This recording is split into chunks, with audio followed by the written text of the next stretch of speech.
नमस्कार, कार्यक्रम विशेष संवादमा स्वागत गर्दछु। म सचिता बुढाथोकी। विशेष संवादमा हामी कुनै न कुनै विषयवस्तुमा रहेर विशेष संवाद गर्दै आइरहेका छौँ। आज हामी विशेष संवादमा महिला उद्यमीका कुरा गर्नेछौँ, किनभने पछिल्लो समय नेपालमा थुप्रै महिला उद्यमीहरू एउटा सफल हुनु भएको छ र त्यति मात्र होइन, उहाँहरूले अन्य महिलाहरूलाई पनि उद्यमी गर्नुपर्छ, उद्यमी बन्नुपर्छ। उद्यमी बनिसकेपछि महिलाहरूको हरेक कुराहरू, हरेक आवश्यकताहरू पुरा मात्र हुँदैनन्। जति पनि महिलाहरू आर्थिक कार्यले गर्दाखेरि हिंसामा पर्ने गरेका थिए, ती महिलाहरूको लागि पनि राम्रो हुन्छ भनेर यति बेला आम महिलाहरू उद्यमी बन्नको लागि आकर्षित भएका छन् र धेरैजसो महिलाहरूले विभिन्न ठाउँमा उद्योगहरू पनि सञ्चालन गर्दै आउनु भएको छ। विभिन्न क्षेत्रमा व्यापार व्यवसाय गर्दै आउनु भएको छ। विशेषतः पहिलेदेखि पुरुषहरूसँग 2-4 रुपियाँको लागि पनि भर पर्ने महिलाहरू यति बेला 2-4 लाख कमाउनको लागि उहाँहरू लाग्नु भएको छ। यो क्षेत्र अहिले महिला उद्यमी क्षेत्र निकै नै फराकिलो बन्दै गएको छ। महिलाले पनि कमाउन सक्छन्, महिला पनि आफ्नो सिप क्षमता देखाउन सक्छन् भनेर महिलाको श्रमको पनि मूल्याङ्कन हुन थालेको छ।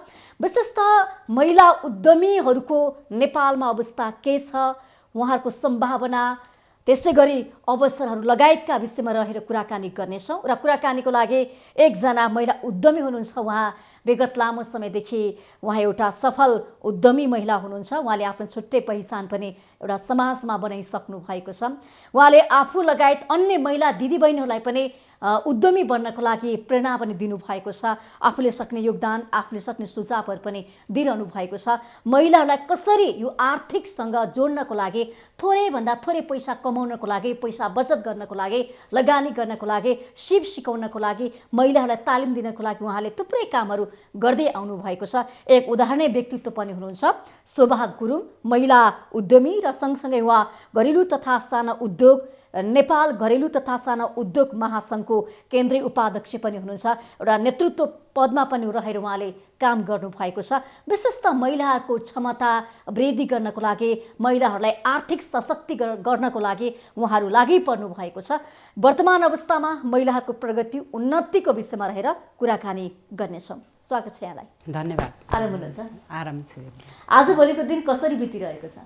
आजभोलि चाहिँ अब म विशेष त अब यो महिला उद्यमी मेरो चाहिँ व्यवसाय गलैँचाको हो। म चाहिँ विगत 1993मा मेरो यो गलैँचा उद्योग स्थापना भएदेखि म अनवरत यही काममा लागिरहेको छु र अहिलेसम्म पनि अब म आफ्नै पेसालाई चाहिँ पेसामै लागिरहेको छु र साथसाथै अब महिलाहरूलाई चाहिँ हाम्रा आम नेपाली दिदीबहिनीहरूलाई चाहिँ आत्मनिर्भर हुनुपर्छ भनेर त्यो अभियानमा चाहिँ नेपाल घरेलु तथा साना उद्योग महासङ्घको केन्द्रीय उपाध्यक्षको हैसियतले काम गरिरहेको छु। 1993 देखि तपाईँले एउटा उद्यमीको रूपमा आफूलाई परिष्कृत गर्दै आउनु भएको छ। 1993मा कस्तो थियो त्यो बेलाको र अहिले के छ? 1993मा यो मैले गलैँचा जुन चाहिँ सुरु गरेँ, त्यो बेलामा चाहिँ गलैँचाको एकदमै राम्रो मार्केट थियो। गलैँचा चाहिँ धेरैभन्दा धेरै युरोपियन मार्केटमा चाहिँ यो गलैँचा निकासी हुने गर्दथ्यो र त्यही बेलामा नै अब एउटा म चाहिँ कस्तो थिएँ भने सानैदेखि नै म के बन्छु भन्दा भविष्यको लक्ष्य भन्दा म एउटा व्यवसाय भन्छु। म त्यसमा पनि महिलाहरूको उपस्थिति धेरै कम थियो होइन। अनि म एउटा महिला व्यवसाय बन्न चाहन्छु भन्ने मेरो इच्छा पहिल्यैदेखि नै। अनि त्यो हिसाबले मैले आफ्नो पढाइ पनि अब कमर्स ब्याकग्राउन्डलाई रोजेँ। त्यसपछि म चाहिँ यो तर धेरै सानो उमेरमा मेरो विवाह पनि भयो। अनि त्यसपछि म लगातार यो व्यावसायिक क्षेत्र गलैँचा क्षेत्रमा लागेँ। तर त्यस बेलामा चाहिँ महिला उद्यमीहरू भन्ने धेरै कम मात्रै सुनिन्थ्यो। धेरै कम महिलाहरू हुनुहुन्थ्यो र मैले चाहिँ अब त्यो बेला तपाईँलाई पैसा पनि चाहियो नि त, महिलालाई पत्याउने अवस्था थिएन, यसले काम गर्न सक्छन् त, लोनको कुरा पनि हुन सक्छ। हजुर हो। अब त्यो बेलामा यस्तो छ, त्यो मेरो परिवारले, हाम्रो एउटा संयुक्त परिवार थियो त्यस बेलामा। अनि एउटा हाम्रो संयुक्त कम्पनी पनि थियो होइन। अनि त्यही संयुक्त कम्पनीमा चाहिँ मैले कामहरू सिकिरहँदाखेरि मैले पनि आफ्नै खालको एउटा उद्योग मेरै नाममा दर्ता गरेर म गर्छु भन्ने हिसाबले मैले गरेँ र मलाई परिवारबाट सहयोग भयो। त्यो सबै कुरा मलाई जस्तो सबैले परिवारले सहयोग गर्नेछ भन्ने त छैन हैन, तर मलाई मेरो परिवारले चाहिँ सहयोग गरेको हो। हजुर। कति लगानी गर्नुभएको थियो सुरुमा? सुरुमा त मैले जम्मा 20 लाखबाट सुरु गरेको हो। 20 लाखबाट सुरु गरेको, अनि त्यसपछि आजको दिनसम्म त्यो गलैँचा सञ्चालित छ हैन? आजसम्म सञ्चालन छ। हजुर। कुनै पनि राजनीतिक हस्तक्षेप, यो भनौँ न भूकम्प, हजुर, कोरोनाको कहर, यसले के असर गर्यो? मलाई एकदमै असर गर्यो। यो भूकम्पले चाहिँ मेरो उद्योग जुन छ त्यो चाहिँ पूर्ण रूपमा क्षतिग्रस्त भएको थियो र मेरा धेरै गलैँचाहरू चाहिँ अब त्यो बेलामा नोक्सान भएर मैले ठुलो नोक्सान चाहिँ बेहोर्नु परेको थियो। यो चाहिँ अब व्यवसायमा आउने जुन चुनौतीहरू छ, समस्याहरू हैन, मैले जीवनमा धेरै भोगेको छु। यो मात्र नभए अरू कुराहरू पनि। 20 लाखबाट सुरु गर्नु भएको गलैँचा व्यवसाय हजुर आज कति लाखसम्म, कति करोडसम्म पुगेको छ? अब यस्तो छ, अहिले चाहिँ अब मेरो वार्षिक रूपमा अब अहिले कोभिडले गर्दा अलिक कम भएको छ हैन। अब म 10 करोडभन्दा बढी चाहिँ अब निर्यात गर्ने स्थितिमा छु हैन। तर अब कस्तो हुन्छ भने मेरो क्षमता हुँदै पनि अब कहिले बजारको माग हुन्छ हैन, आफ्नो अब कस्टमरहरूको डिमान्ड अनुसार हामीले उत्पादन गर्ने र पठाउने हो। त्यो हिसाबले चाहिँ मैले अब यो उद्योगलाई जे होस् 10 करोडसम्मको क्षमतामा म सञ्चालन गर्न सक्ने भएको छु। हजुर। यो उत्पादन कसरी छ हाम्रो अहिले प्रतिशतको हिसाबमा कुरा गर्ने हो भने गलैँचा कति हामी उत्पादन गर्छौँ? गलैँचा त यस्तो छ, अब गलैँचा पहिला हाम्रो यो निर्यातको हिसाबले सबैभन्दा ठुलो एउटा सेक्टर हो यो हैन। नेपाल सरकारलाई चाहिँ जुन गलैँचाको सम्भावना भएको देश पनि हो नि, एकदमै हातले बुनेको यसको जुन विशेषता छ, यो हातले बुनेको हुनाले नै र हाम्रो क्वालिटी पनि एकदम राम्रो भएको हैन। त्यसले गर्दा यो विदेशी बजारमा यसको माग छ। विदेशी मात्रै पनि हैन, स्वदेशी बजारमा छ।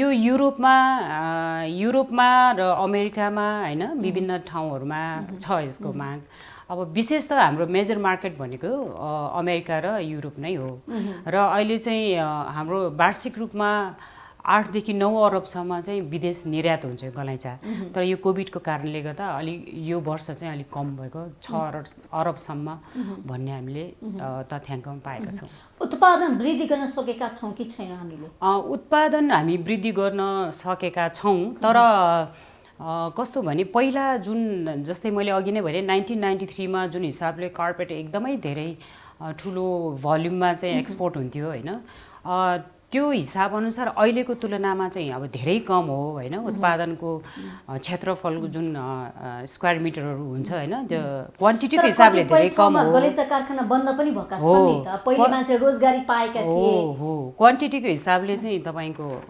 एकदमै कम छ, तर भ्यालुको हिसाबले बढी छ। किनभने त्यो बीचमा यो गलैँचा उद्योगहरूको यो जुन एकदम अस्वस्थ प्रतिस्पर्धा भयो हैन, गलैँचाहरू कमसल खालका निस्किए, चाइल्ड लेबरको इस्युहरू आयो हैन, विभिन्न कारणले गर्दा विदेशी बजारमा चाहिँ नेपाली गलैँचाको माग घट्न गयो। अनि त्यो कारणले गर्दाखेरि त्यो कुनै समयमा त एकदमै नराम्रो स्थिति पनि सिर्जना भयो। अनि धेरै अब उद्योगहरूले चाहिँ आफ्नो उद्योगहरू बन्द गर्नुपर्ने स्थिति भयो हैन। अनि त्यसपछि चाहिँ बिस्तारै के भयो भने अब हामीले गुणस्तरमा ध्यान दिनुपर्छ हैन।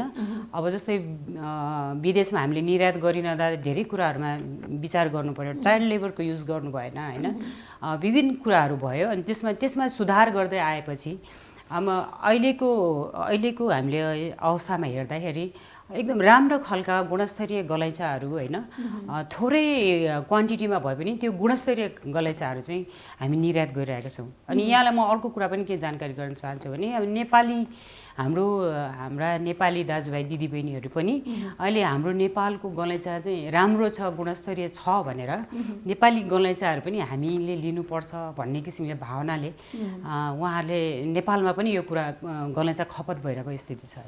कति जति माग कति छ, खपत कति? अहिले त भर्खरै सुरुवात भइरहेको छ। अब कतिलाई चाहिँ कस्तो हुँदो रहेछ भने नेपाली गलैँचा भनेको एकदमै महँगो हैन, यो हामीले त ओछ्याउनै सक्दैनौँ भन्ने हिसाबले हुन्छ।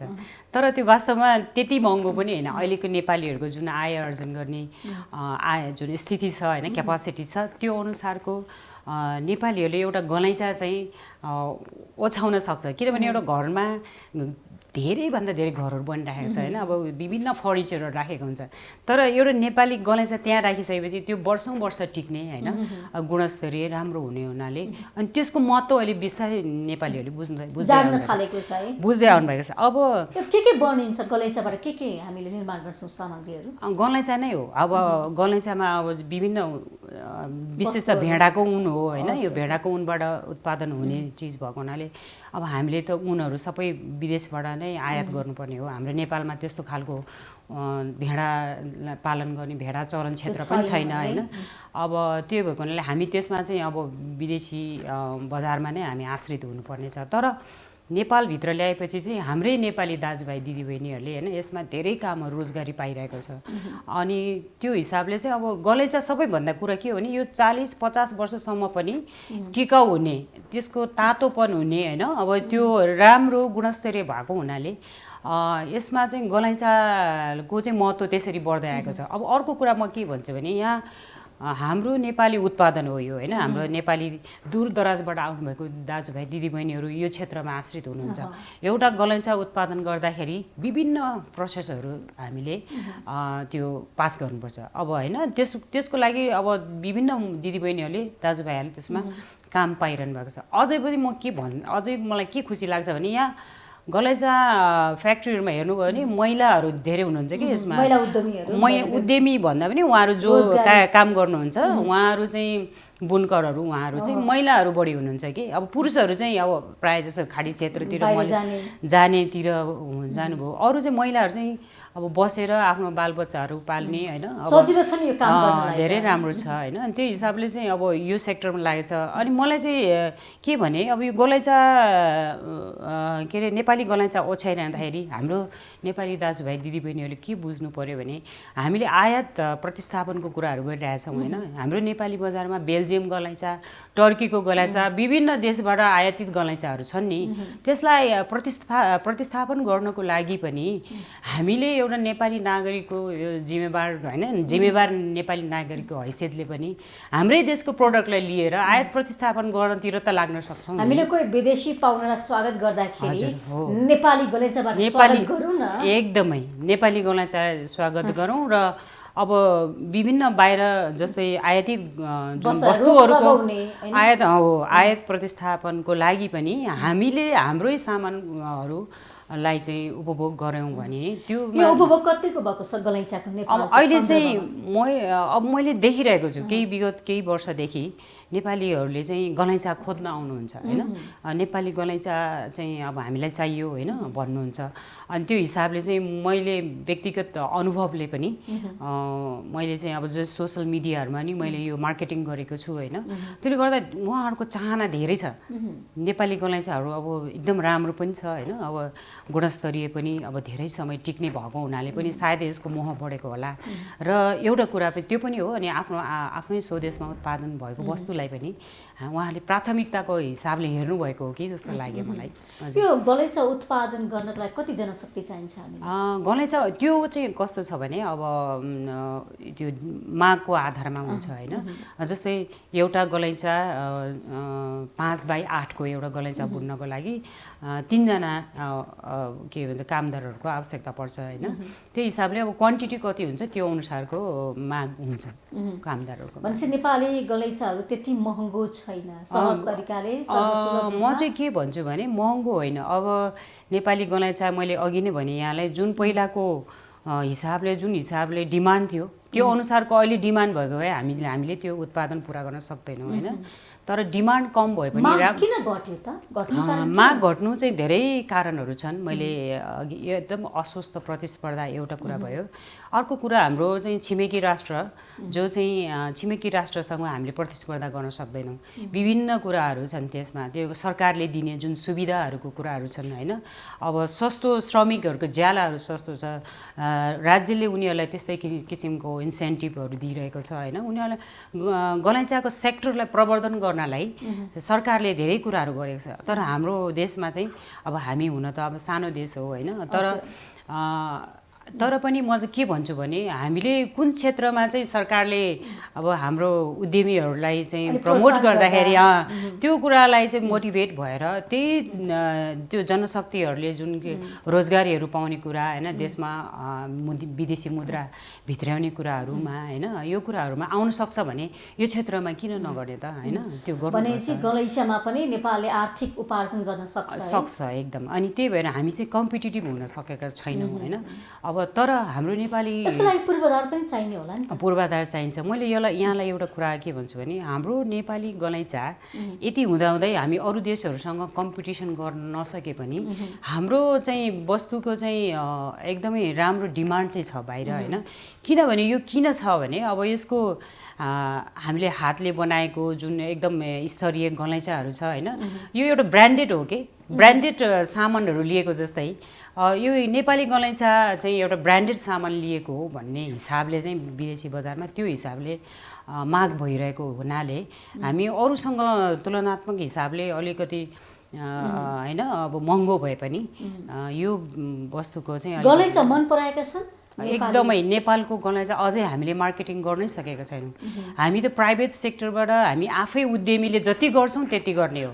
सरकारले चाहिँ मैले त हामी यो एसोसिएसनहरूको मार्फत सरकारलाई सधैँ चाहिँ अनुरोध के गर्दै आएका छौँ भने अब हाम्रो जस्तो यो जुन एकदम सम्भावनाले भरिएको जुन सेक्टर छ त्यो सेक्टरहरूलाई चाहिँ विदेशी बजारमा हामीले यो पुर्याउन सक्यौँ भने धेरै देशहरू छ नि, विश्वव्यापीकरण गर्न जरुरी छ, एकदमै जरुरी छ। यहाँ त्यो हिसाबको भूमिका बजारमा अझै नेपाली वस्तु पुगेको छैन र नेपालमा धन कुना काम सब पुगेकै छैन। हजुर यहाँले भन्नुभयो यो गलैँचा फ्याक्ट्रीमा अधिकांश महिलाहरू हुनुहुन्छ कामदार भन्ने खुसीको कुरा हो। धेरै महिला रोजगारी पाउनु भएको छ, एउटा उद्यमी एउटा सफल महिला पनि हुनुहुन्छ।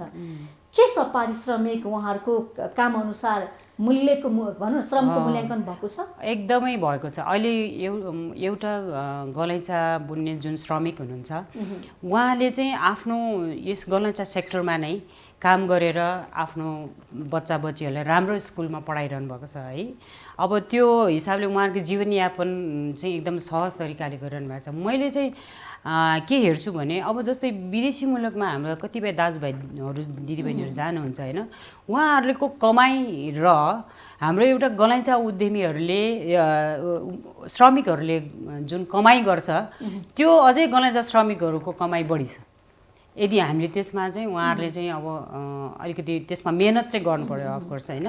मेहनत गऱ्यो भने त्यो भन्दा एकदम त्यो पनि फेरि सेक्योर भयो। अब विदेशमा गयो भने त कति वर्षौँ तलब पनि नदिने विभिन्न कुराहरू छ होइन।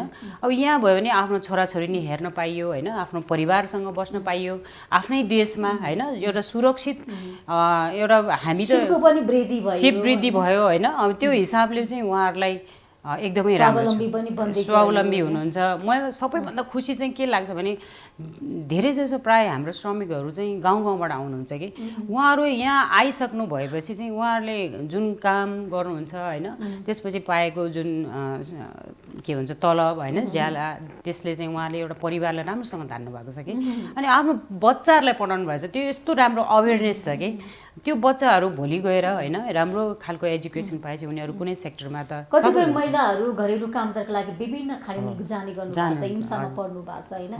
ती महिलाहरूलाई पनि एउटा त सन्देश शिक्षा दियो नि नेपालमा बसेर पनि काम गर्न सकिने रहेछ भनेर। एकदमै। अब हेर्नुहोस् न बाहिर जाँदा झन् महिलाहरूलाई यति सेक्योर छैन नि कति देशहरूमा हामी कति पटक सुनिरहेका छौँ होइन। तर आफ्नो नेपालभित्र नै होइन एउटा हामी त अब जस्तै उद्यमी भए पनि हाम्रा श्रमिकहरू त हाम्रो एउटा परिवार जस्तै हो नि। एउटा परिवारभित्र बसेर काम गर्नु होइन र विदेशमा गएर विभिन्न किसिमको यातना भोग्नुमा त्यो एउटा कुराहरूको चाहिँ उहाँहरूलाई सायद त्यो चेतना पनि नभएको कारणले होला होइन। अब विदेशी जाने विदेश मोहले पनि होला त्यो हिसाबले हुनसक्छ। महिलाहरू के भन्छन् त यसरी रोजगार भएर बस्न पाउनु भएको छ? महिलाहरू धेरै खुसी छ होइन। उनीहरू मैले अघि नै भने यहाँलाई जस्तै मेरै गलैँचा कारखानाको कुरा गर्दाखेरि अब धेरै महिला दिदीबहिनीहरू जो हुनुहुन्छ काम लाग्नु भएको छ उहाँहरूको श्रीमानहरू विदेशमा जानुभएको छ, विदेशी खाडी क्षेत्रहरूमा हुनुहुन्छ होइन। उहाँ चाहिँ घरमै बसेर फ्याक्ट्रीमै बसेर काम गरिरहनु भएको छ होइन।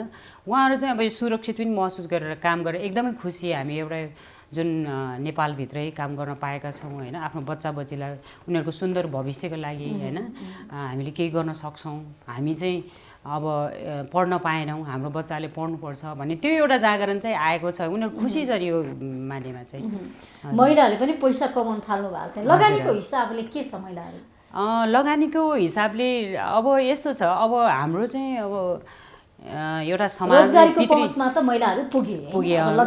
लगानीको त्यही मैले के जोड्न चाहेँ यहाँलाई भने अब यो पितृसत्तात्मक समाज हो होइन, हाम्रो महिलाको नाममा अब कोल्याटरल हुँदैन होइन। त्यो हिसाबले पनि अब एउटा छोरीले कुनै उद्योग सञ्चालन गर्नुपर्दा अथवा बुहारीले गर्नुपर्दा होइन, अथवा श्रीमतीले गर्दा होइन, त्यो कुरामा धेरै कुराहरू चाहिँ आफ्नो हकमा चाहिँ त्यो किसिमको चाहिँ सुविधा नभएको हुनाले अलिक गाह्रो चाहिँ छ। हामीले अब कन्भिन्स गराउन गाह्रो छ हो, आफ्नो परिवारलाई कन्भिन्स गर्न, ल तिमीले यो मेरो घर राखेर जग्गा राखेर अब यो उद्योग लगाएर तिमीले डुबाउने पो हो कि होइन, एउटा छोरा विदेश जान्छु भने घर एउटा पुरै राखिदियो, त्यो छोरीले व्यापार व्यवसाय गर्छु भन्दा त्यो विश्वास गर्ने एकदमै छैन, त्यो वातावरण छैन। तर सबैलाई छैन भन्न नि मिल्दैन, केही सुधार भएका छन्, सुधार चाहिँ भएको छ हजुर, केही भएको छ। तर अब यसलाई सुधार गर्न चाहिँ जरुरी छ, किनभने महिलाहरूले धेरै अब अगाडि बढिसके महिलाहरू। अब मैले भने 1993 मा केही महिलाहरू मात्रै म देख्थेँ होइन, महिला यो उद्योग क्षेत्रमा।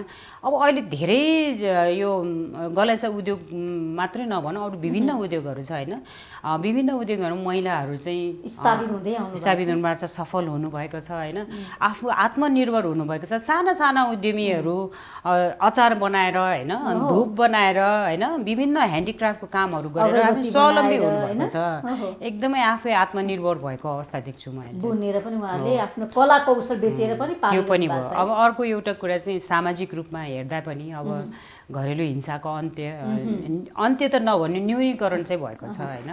अब पहिले महिलाहरू भनौँ न केही खानको लागि केही लाउनको लागि एउटा पुरुषसँग पैसा माग्नु पर्थ्यो, आशिर हुनु पर्थ्यो होइन, दिए खान नदिने त्यो एउटा समस्या एकदमै थियो। अब अहिले चाहिँ महिलाहरू एकदमै अब यो कुराहरूमा चाहिँ आफू अलि अवेरनेस बढेकै छ।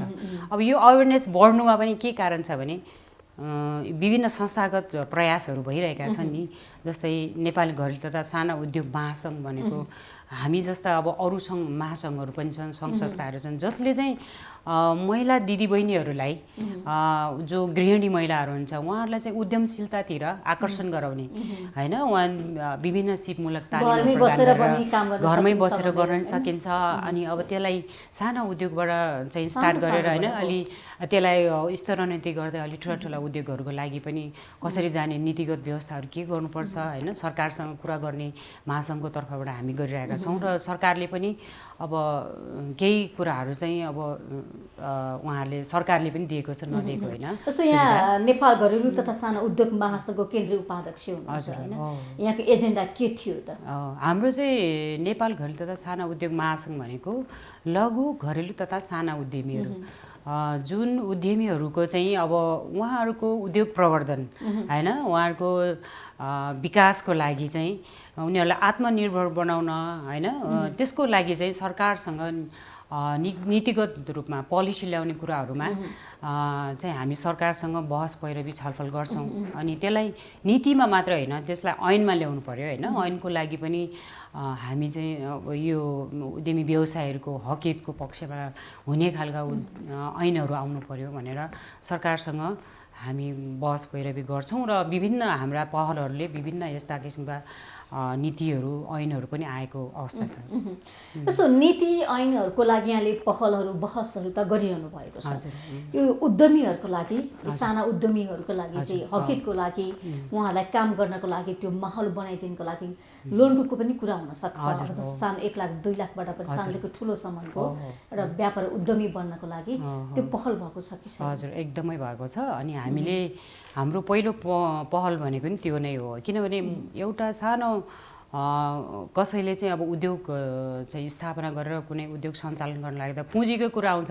अनि साना उद्यमीहरूलाई चाहिँ पुँजीकै सबैभन्दा ठुलो समस्या त्यही त हो नि, पुँजी पहुँच नै सबैभन्दा ठुलो समस्या हो होइन। त्यही हिसाबले हामीले सरकारसँग विभिन्न समयमा विभिन्न चरणमा कुराहरू गरेका छौँ र त्यसको फलस्वरूप अब सरकारले पनि अब सरल कर्जाहरूको कुरा होइन, अब महिला उद्यमशीलता कर्जाको कुरा हैन, महिला के छुटको कुरा पनि छ नि त, त्यो त उद्योग रजिस्टर गर्दाखेरि छुटहरू दिने कुराहरू लगायत त्यस्ता खालको चाहिँ यो एक्सेस टु फाइनान्स यसको लागि चाहिँ सरकारले पनि केही सुविधाहरू दिएको छ अहिले। त्यो महिलाको सामु पहुँचमा पुगेको छ त्यो सुविधाहरू जुन ल्याएको छ? यस्तो छ, अब सुविधा पुगेको छैन चाहिँ भन्दिनँ म, पुग्न त पुगेको छ, तर जति पुग्नुपर्ने त्यो पुगेको छैन।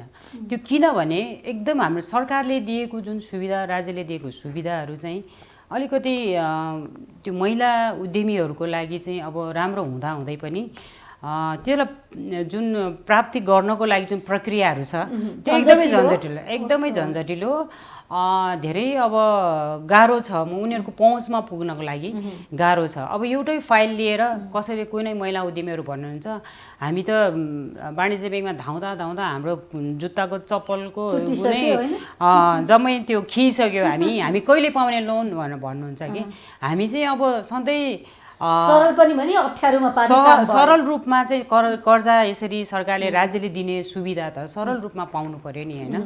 अब तर त्यसलाई राज्यले दिने सुविधाहरू जुन छ त्यसलाई दिइसकेपछि अनुगमन त राज्यले गर्नु पर्यो हैन। त्यो अनुगमन गर्ने कुराहरूमा कहीँ डुब्छ अथवा कतै चिट भइरहेछ, ठगी भइरहेछ, त्यो कुराहरू त राज्यले अनुगमन गर्ने कुरा पनि भयो।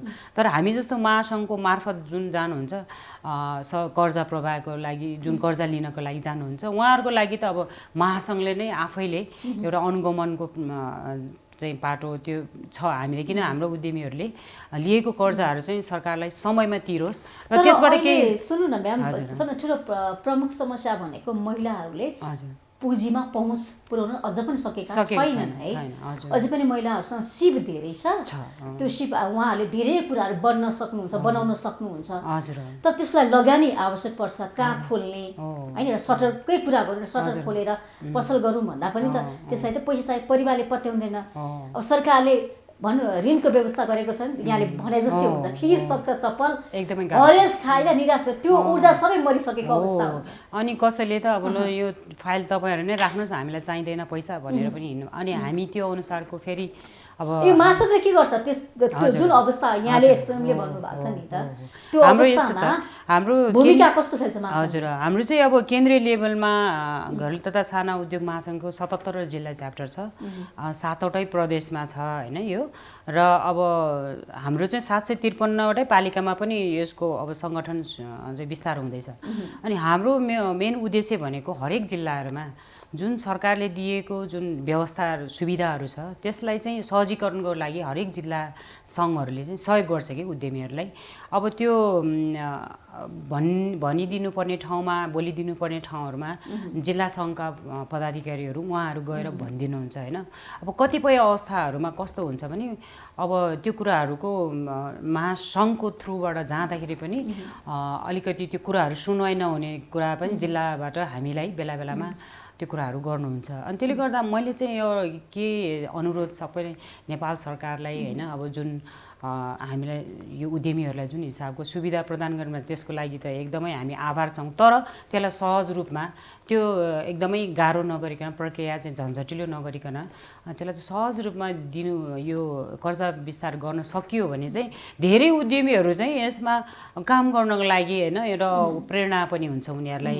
अब चाहेर पनि उहाँले काम गर्न पाउनु भएको छैन। अब कसैले उद्योग सानो सानो सञ्चालन गरिरहनु भएको छ, त्यसलाई अब स्तरोन्नति गर्नको लागि पनि त अलि पुँजीको त आवश्यकता पर्यो हैन। त्यसको लागि पनि समयमा दियो भने त त्यो त उहाँले गर्न सक्नुहुन्छ नि, एउटा लक्ष्य हुन्छ मैले यो समयमा यसरी गर्छु भन्ने। त्यो अब त्यो फाइल बोकेर हिँड्दै 3-4 महिना लागेपछि त कहिले उहाँले चाहिँ त्यो सुविधा प्राप्त गर्ने र आफ्नो लक्ष्यमा पुग्ने त हैन। त्यसले गर्दा योलाई चाहिँ सहज रूपमा दिनुपर्छ भन्ने हाम्रो चाहिँ महासङ्घको धारणा हो। अब यो देशभरिमा छन् यी साना उद्योगहरू हैन, यहाँले अघि पनि भन्नुभयो अनुगमनको पाटो पनि अलिकति नपुग्या हो कि भनेर। अब केन्द्रमा त यस्तो समस्या छ, केन्द्रमा त अहिले हेर्यो भने सटर बन्दाबन्दीको अवस्थामा छन्, खुल्न सकेका छैनन् हैन।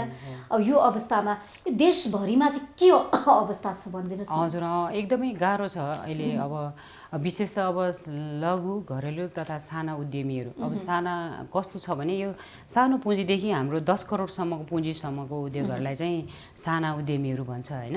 अब यो कस्तो उद्यमीहरू चाहिँ अब घरमै बनाएर अब उत्पादन गरेर बिक्री वितरण गर्ने होइन त्यस्तो खालको उद्यमीहरू हुनुहुन्छ। अब उनीहरूलाई त धेरै गाह्रो छ। यो जस्तै अहिलेको जुन यो विशेष परिस्थिति सिर्जना भयो कोभिड-19 को होइन, यसले त झन् सबैभन्दा चाहिँ असर परेको क्षेत्र भनेको यही हो, लघु घरेलु तथा साना उद्योगको क्षेत्र हो कि। तर यो क्षेत्रलाई फेरि भनिरहँदा मैले के अर्को पनि कुरा के गरेँ, नेपालको चाहिँ जुन कुल औद्योगिक क्षेत्र छ त्यो कुल औद्योगिक क्षेत्रमा 7% चाहिँ यही साना घरेलु उद्योगहरूले चाहिँ कन्ट्रिब्युसन गरिरहेको छ। त्यसमा पनि उद्योग सेक्टरमा 90% भन्दा बढी उद्योग सेक्टरको यो साना घरेलु तथा साना उद्योगहरूले यसले चाहिँ कन्ट्रिब्युसन दिएको सेक्टर हो। त्यसले गर्दा यो उद्योगहरूलाई चाहिँ प्रवर्धन गर्ने त अब सरकारको दायित्व पनि हो नि त होइन। अब यो अहिलेको विभिन्न समस्याहरूको कारणले गर्दा कति बिचरा लघु उद्यमीहरूले चाहिँ आफ्नो उद्योगहरू बन्दै गर्नु पर्यो। कतिले भाडै तिर्न सकेन होइन, भाडा तिर्न नसकेपछि उसको सामानहरू त त्यो सटरभित्रै थन्क्यो, उसले पैसा पनि तिर्न सकेन, भाडा तिर्न नसकेपछि उसले आफ्नो सामान निकाल्न पनि सकेन होइन। त्यसले गर्दा उनीहरू विस्थापित हुनतिर पनि धेरै विस्थापितहरू भएका छन् होइन। तर हाम्रो कुरा चाहिँ के हो भने हामी उहाँहरूलाई चाहिँ अब बिस्तारै भइरहेको उद्योगलाई सञ्चालन कसरी गराउने त होइन, अब राज्य पक्षले के खालका सहयोगहरू गर्न सक्छन् होइन, त्यो हिसाबले चाहिँ हामीले अब यो कोभिड-19 नि सबै बन्दाबन्दीको अवस्थामा नि घरेलु तथा साना उद्योग महासङ्घले चाहिँ हामीले सरकारसँग विभिन्न हाम्रो सरकारवालाहरू जुन मन्त्रालयहरू छ होइन, उद्योग मन्त्रालय छ, वाणिज्य मन्त्रालय, के अरे यो गभर्नर साहबका अर्थ मन्त्रालय लगायत विभिन्न मन्त्रालयमा हामीले चाहिँ अब भइरहेको उद्योगहरू चाहिँ यसरी बन्द भयो होइन, 7-8 महिनासम्म काम गर्न नपाउँदा त धेरै नै पीडित भयो नि त। अनि त्यो हिसाबले उहाँहरूलाई चाहिँ अब पुनर्स्थापना गर्नको लागि के गर्ने भन्ने कुराहरूमा चाहिँ हामीले धेरै पहल पनि गऱ्यौँ र मौद्रिक नीतिमा पनि अनि यही कुराहरूको अलिकति सुनवाई पनि भएको छ। तर सुनवाई चाहिँ भयो, अघि नै मैले भने कार्यान्वयन पक्ष चाहिँ अलिक गाह्रो छ। त्यसलाई सहज रूपमा गऱ्यो भने विस्थापित उद्योग जुन साना साना उद्योगहरू पनि फेरि पुनर्स्थापना भएर आफ्नो कार्य सञ्चालन गर्न अहिले वर्तमान स्थिति कहाँ छ? वर्तमान त अब बिस्तारै सुरु हुन लागेको छ होइन। अब सबैले अब के गरेर खाने त, अब गर्ने त हामीले सिप जानेछौँ, त्यही सिपलाई हामीले गर्नु पर्यो नि त, फेरि उपयोग गर्नु पर्यो नि त। त्यो हिसाबले चाहिँ उनीहरू बिस्तारै फेरि अब यो कामहरूमा फर्किन थालिरहेको छ होइन। अब हाम्रो घरेलु तथा साना उद्यमीहरूले बनाएको प्रडक्टहरू यहाँले सुन्नुभयो भने होइन, कति हुनुहुन्छ त्यहाँ घरेलु तथा सानो उद्योगमा? होइन धेरैजना, मैले यो सेक्टरमा झन्डै 28 लाख त उनै छ हाम्रो रोजगार पाएको उनै हो होइन। झन्डै 4 लाख मलाई त्यो आँकडा अनुसार चाहिँ 2075-76 को उद्योग विभागको आँकडा अनुसार 4,70,000 उद्योगहरू चाहिँ दर्ता भएको साना उद्योगहरू। अनि त्यसमा चाहिँ 3,52,400 उद्योगहरू चाहिँ सञ्चालनमा छ अहिले। अनि यसले रोजगारी दिएको सेक्टर चाहिँ झन्डै 26 लाख छ। अनि त्यसले गर्दा यो चाहिँ धेरै ठुलो अब रोजगारीको सेक्टर भएको क्षेत्र पनि हो होइन। अब यसले अब यही हो, हामी चाहिँ त्यही भएर महासङ्घको चाहिँ एउटा उद्देश्य यही नै हो कि हामीले धेरैभन्दा धेरै उद्यमीहरू सिर्जना गर्ने, उनीहरूको अझै साना उद्यमी मात्रै होइन उनीहरूलाई स्तरोन्नति गरेर ठुला होइन मजालादेखि ठुला उद्यमी बनाउने कुरा हो हाम्रो चाहिँ। यो एकदमै राम्रो कुरा गर्नुभएको छ यहाँले, जुन सोच एउटा रणनीति लिएर तपाईँहरू अगाडि बढ्नु भएको छ, महासङ्घ नै खडा गर्नुभएको छ। महासङ्घको उद्देश्य भनेको सबैलाई उद्यमी बनाउने, कसैलाई पनि अभाव नहोस् पैसाको होइन। पैसाले त हरेक कुरा किन्न पाइन्छ नि त, सबैलाई कसरी आर्थिक सशक्तिकरण गर्ने भनेर महिला पुरुष सबैको लागि तपाईँहरूले चाहिँ पहल गरिरहनु भएको छ। कतिपय कुराहरूमा के छ भने नि सरकारको नीति पनि हुन सक्ला, एकातिर यो महासङ्घले पनि के गर्यो भन्ने कुरा हुनसक्छ। कतिपय तपाईँ जस्तो महिलाहरूले पनि चाहेर धेरै कामहरू पनि गर्न सक्नु भएको छैन। अब यसको विकास प्रगति उन्नतिको लागि यहाँले प्रचार प्रसारको कुरा जोड दिनुभएको छैन, कोबाट हुनु पर्थ्यो? भयो भने चाहिँ सरकारी तर्फबाट अथवा प्राइभेटबाट, कोबाट? अब यस्तो छ, यो चाहिँ अब सबै प्राइभेट सेक्टर पनि उत्तिकै जिम्मेवार छ र यो राज्यको तर्फबाट पनि विशेष यसलाई कुन प्रायोरिटी सेक्टर कुन हो भनेर पहिचान हुनु पर्यो कि पहिला। यो सेक्टरले चाहिँ देशको लागि कस्तो किसिमको योगदान दिइरहेछ, यो सेक्टरले चाहिँ के गरिरहेको छ, कति रोजगारी दिइरहेको छ, कति आर्थिक रूपमा चाहिँ देशलाई चाहिँ टेवा पुर्याइरहेको छ भन्ने कुरालाई चाहिँ अध्ययन अनुसन्धान हुनु पर्यो नि त हैन। भनेपछि यो क्षेत्र जस्तो कि यो घरेलु तथा सानो उद्योगले के काम गरिरहेको छ, यसले रोजगारी कतिलाई दिएको छ, यसले देशको अर्थतन्त्रलाई बलियो पार्नको लागि के काम गरेको छ भन्ने विषयमा चाहिँ अध्ययन भएको छैन, खोजी भएको छैन, मूल्याङ्कन भएन, मूल्याङ्कन भएको छैन। अब म यहाँलाई के भनौँ भने अघि मैले जुन भने 3,52,400 उद्योगहरू चाहिँ अहिले सञ्चालन भएको अवस्थामा उद्योग विभागको रेकर्डमा छ हैन। तर यो त फर्मल सेक्टरको हो, यो चाहिँ औपचारिक दर्ता भएको उद्योगहरू। यहाँ त अनौपचारिक धेरै उद्योगहरू छ। सबै उद्योग यो अनौपचारिक क्षेत्रलाई पनि औपचारिक क्षेत्रमा ल्याए भने त अझै यसको कन्ट्रिब्युसन धेरै हुन जान्छ नि। त्यसले गर्दा मैले के भने प्राइभेट सेक्टर र सरकार दुवैजनाको हातेमालो गरेर हामी जुन हिसाबले संस्थागत रूपमा यही उद्यमीहरूको चाहिँ प्रवर्धनको लागि हिँडेका छौँ, सरकारले पनि हाम्रो संस्थाको कुराहरू सुनिदिनु पर्यो हैन। हामी यो सेक्टरलाई खाली सरकारको एउटा कुरामा जे कुरामा पनि अब यहाँहरूको यो राष्ट्रिय जो टेलिभिजनको मार्फत पनि के भन्न चाहे भने सरकारले खाली ठुला उद्योगको मात्रै देख्छ कि ठुला उद्योग सानो उद्योग अन्यमा मारमा पर्यो एकदमै ठुला उद्योगको मात्रै कुराहरू धेरै सुनवाई हुन्छ हैन। तर यो कोभिड-19 को बेलामा चाहिँ सरकारको पक्षबाट चाहिँ यो एउटा चाहिँ के कुरा एकदमै हामीलाई राम्रो आयो भने हामीले साना उद्यमीहरूको प्रमोट गर्नुपर्छ, यिनीहरूलाई बचाउनुपर्छ भन्ने कुरा उहाँहरूलाई पनि महसुस भएको जस्तो लाग्यो कि जे यो कुरालाई चाहिँ महसुस मात्र गरेर हैन, यसलाई चाहिँ अब कसरी चाहिँ विस्तार गर्ने, विकास गर्ने हैन, प्रयोगमा ल्याउने कसरी सहज रूपमा सबै अब एक दुई दिन प्रधानमन्त्री मात्रै पुगेर निरीक्षण गरेर अवलोकन गरेर कार्यक्रम सम्बोधन गरेर मात्र भएन, प्रयोग गर्नु पर्यो, नेपाली वस्तुलाई माया गर्नु पर्यो। अनि यसको लागि फेरि महासङ्घले नेपाली वस्तुको कुरा उठिरहँदाखेरि के भनेका थियौँ भने हामी सरकारसँग के हामीले चाहिँ अनुरोध गरेका थियौँ भने स्वदेशी वस्तुको उत्पादन र हामी चाहिँ यो घरेलु तथा साना उद्यमीहरूको हाम्रो प्रकृति कस्तो हो भने हामी उद्योग गर्ने हो हैन, उत्पादन सेक्टरमा हो कि हामी कुनै ट्रेड गर्ने हैन। ट्रेड भनेको अब कुनै वस्तुलाई विदेशबाट ल्याएर त्यसलाई फेरि यहाँ बिक्री वितरण गर्ने त्यो होइन हाम्रो हैन। हामी चाहिँ उत्पादन गर्ने हामी स्थानीय स्रोत साधनलाई नै चाहिँ उपयोग गरेर यही देशमा चाहिँ उद्यमशीलताको सिर्जना गरेर उद्यमी बनाएर हैन, अथवा स्वरोजगार सब उद्यमीहरूलाई रोजगारी प्रदान गर्नको लागि यो सेक्टर एकदमै लागिरहेको छ नि। अनि त्यसले गर्दा हामीलाई चाहिँ अब यो उद्यमीहरूलाई के खालका समस्याहरू आउँछन्, त्यो समस्या निराकरणको लागि के गर्ने हो। अब सबैभन्दा एउटा समस्या चाहिँ एउटा हाम्रो बजारीकरणको पनि छ हैन।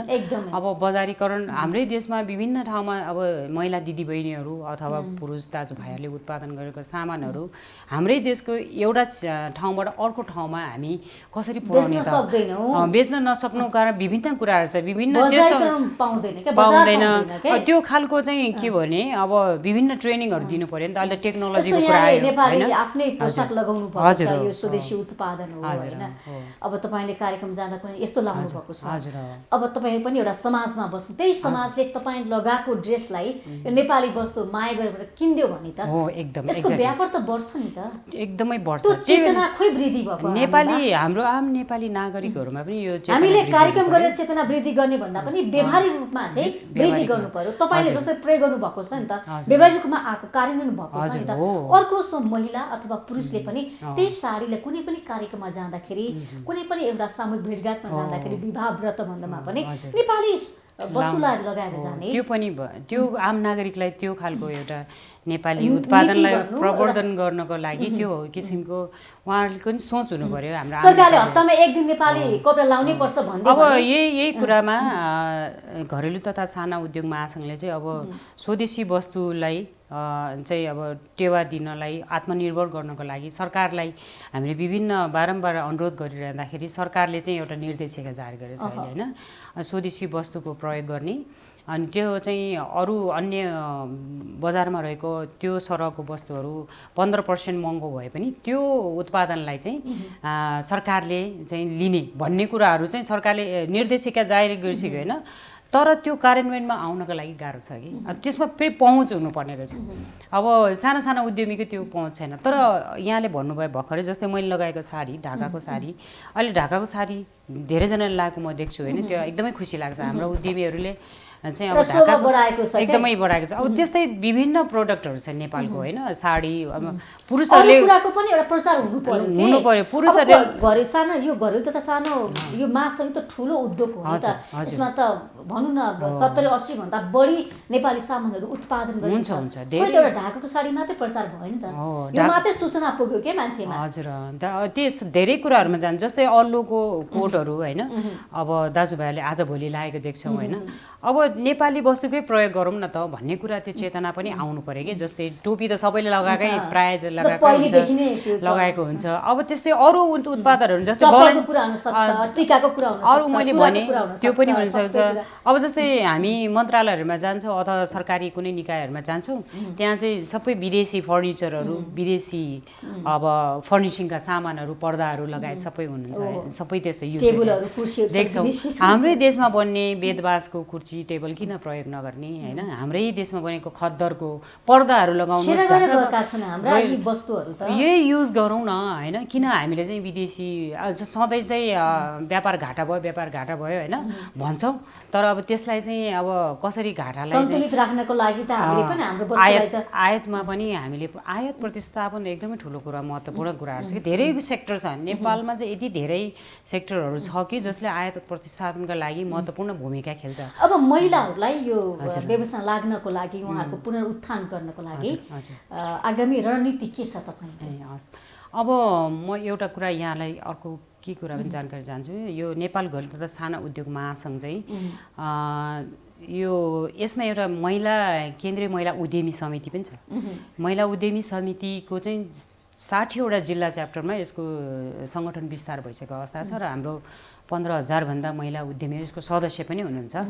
अब हाम्रो महासङ्घको त्यो युनिट र हाम्रो महिला उद्यमीको जुन च्याप्टर छ त्यो युनिट र महासङ्घले चाहिँ हामीले सधैँ महिला उद्यमीहरूको लागि, उहाँहरूको हक हितको लागि जुन महिलाहरूलाई पर्ने समस्याहरू, एक्सेस टु फाइनान्स होइन, वित्तीय पहुँचको कुराहरू, टेक्नोलोजीमा महिलाहरू चाहिँ अब त्यसमा पहुँच छैन। अब मोबाइल त चलाउनुहुन्छ नि, त्यसैलाई नै कसरी अब आफ्नो बजार व्यवस्थापन गर्ने भन्ने कुराहरूमा उहाँलाई अनलाइन मार्केट मार्फत कसरी गर्ने होइन, टेक्नोलोजी कुराहरू सूचना पनि छैन एउटा कुरा। त्यही भएर हाम्रो महासङ्घले चाहिँ हरेक जिल्लाहरूको तर्फबाट हरेक स्थानीय निकायहरूमा सूचना प्रवाह गर्ने, अब यस्तो यो टेक्नोलोजीको कुराहरू गर्ने अथवा सरकारको सुविधाहरूको कुरा गर्ने, यस्ता कुराहरूमा हामी पहल गरिरहेछौँ। र उसको मार्केटिङको कुरा सबैभन्दा ठुलो एउटा समस्या चुनौतीको कुराहरू छ, त्यसमा सहजीकरण गर्ने महासङ्घले गरेको छ। र विभिन्न सिपमूलक तालिमहरू होइन, अब त्यो सिपमूलक तालिमलाई अझै अपग्रेड गर्दै लाने होइन। अब त्यो हिसाबले पनि अब एउटा हाम्रो घरेलु तथा साना महासङ्घले चाहिँ महिला उद्यमीहरूको लागि, उनीहरूको हक हितको लागि अब त्यही सरकारसँग कुराहरू गर्ने, बहस पैरवी गर्ने कुराहरूमा चाहिँ हामी लागिरहेका छौँ र लागिरहने पनि छौँ। महिलाहरू यो क्षेत्रमा आकर्षित पनि हुनुभएको छ, एकदमै आकर्षित। सबैभन्दा खुसीको कुरा नै यही छ कि महिला जुन हिसाबले पहिला खालि चुलो चौकामै सीमित भएको हाम्रो महिलाहरू आज चाहिँ आत्मनिर्भर हुनको लागि केही गर्नुपर्छ। अब अहिले त नपढेको महिलाहरू पनि महिला उद्यमीहरू हुनुहुन्छ, कति सिप छ, एकदमै सिप भएको छ होइन, सिप बोकेको महिलाहरू हुनुहुन्छ। उहाँहरूलाई चाहिँ हामीले अब प्रवर्धन गर्ने, प्रमोसन गर्नु पर्यो होइन। घरदेखि देशदेखि विदेशसम्म महिलाले सबै तह तब्कामा, एकदम हरेक तह तब्कामा महिलाहरूको उपस्थिति अब अहिले बढ्दै गइरहेको छ होइन। अब सरकारमा पनि यस्तो देखिरहेको छ। सरकारमा आएपछि पहिले पक्कै पनि महिलाहरू आउनुभएपछि महिलाको कुराहरू पनि सुन्नुहुन्छ। अब महिला क्षमतामा पनि वृद्धि गर्नु, महिला क्षमता वृद्धि हो, हजुर हो, क्यापासिटी बिल्डिङ पनि हुनुपर्छ होइन। अनि त्यो हिसाबले हाम्रो महासङ्घले चाहिँ त्यो हिसाबले लागेका छौँ। र एज अ महिला उद्यमीको हिसाबले मैले पनि अब व्यवसाय गर्दाखेरि धेरै चुनौतीहरू आउँछ। अब महिला भएको हिसाबले पनि अब विभिन्न घर परिवारदेखि होइन हामीले सबै जिम्मेवारीहरू बोकेर आएर पनि एउटा फेरि व्यवसाय पनि गर्नुपर्ने, फेरि समाजमा नै उत्तिकै भूमिका निर्वाह गर्नुपर्ने होइन। अब सामाजिक सङ्घ संस्थाहरूमा पनि होइन, आफू आत्मनिर्भर मात्र होइन अरूलाई पनि आत्मनिर्भर बनाउनु पर्छ भन्ने सोच हो नि। त्यो हिसाबले सबैजना यसरी लाग्नुपर्छ भन्ने मलाई चाहिँ, म सबैलाई त्यो चाहिँ एउटा आह्वान गर्न पनि चाहन्छु। समयको लागि यहाँलाई धेरै धेरै धन्यवाद। Thank you. हजुर, कार्यक्रम विशेष संवादबाट म पनि बिदा हुन्छु। बिजनेस प्लस टेलिभिजन हेर्दै गर्नुहोला। नमस्ते।